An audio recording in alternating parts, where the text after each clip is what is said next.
And the second point is don't think about useless things.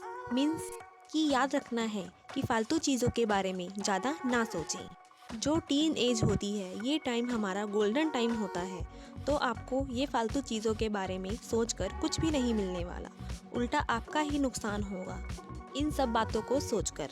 कई बार हम इस ऐसी फालतू चीज़ों के बारे में ज़्यादा सोचते हैं जो हमारे किसी भी काम की नहीं होती, और फिर आगे चलकर पता चलता है कि जो मैं सोच रहा था वो मेरे किसी काम का था ही नहीं।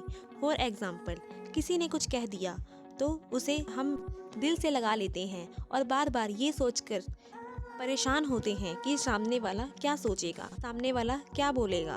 पर सच तो यह है कि हमें ये सब सोचकर कुछ भी नहीं मिलेगा। यह सोचकर हमारी खुद की ही परेशानियां बढ़ेंगी।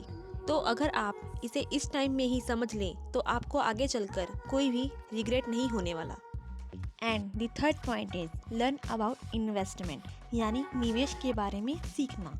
अगर इस एज में आपने इन्वेस्टमेंट को सीख लिया तो आगे चलकर आपको बहुत सारे बेनिफिट्स हो सकते हैं।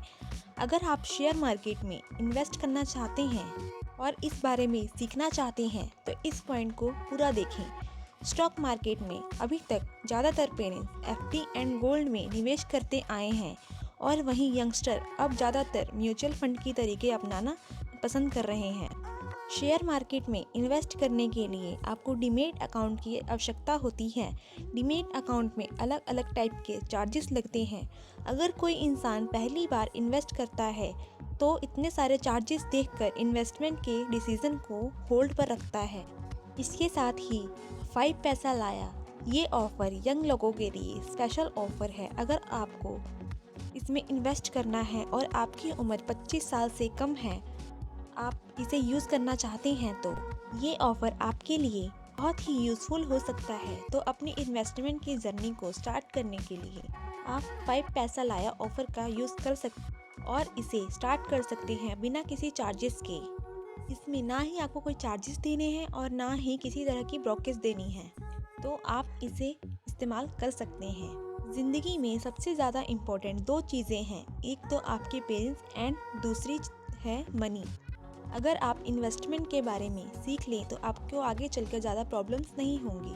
एंड अब फाइनल पॉइंट पर आते हैं, टेक अ रिस्क, क्योंकि यही वो एज है जिसमें आप रिस्क ले सकते हैं। क्योंकि आगे चलकर तो रिस्क लेने में भी रिस्क होता है, क्योंकि आने वाली लाइफ में पूरी फैमिली की रिस्पॉन्सिबिलिटी आपके ऊपर आने वाली है। उस टाइम में आपके मन में डर रहेगा कि रिस्क लें या ना लें, पर मैक्सिमम लोग अपने फैमिली के बारे में सोचकर रिस्क नहीं लेते और जहाँ पर हैं जो कर रहे हैं उसी को करके पूरी लाइफ बिता देते हैं। लेकिन आपके पास मौका है, ऐसा कर दिखाएं जिससे दुनिया आपकी दीवानी हो जाए।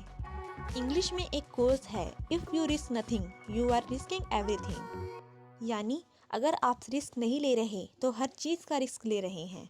तो अगर लाइफ में अपनी एक अलग पहचान बनानी है और एक अलग लेवल बनाना है तो रिस्क तो लेना ही पड़ेगा।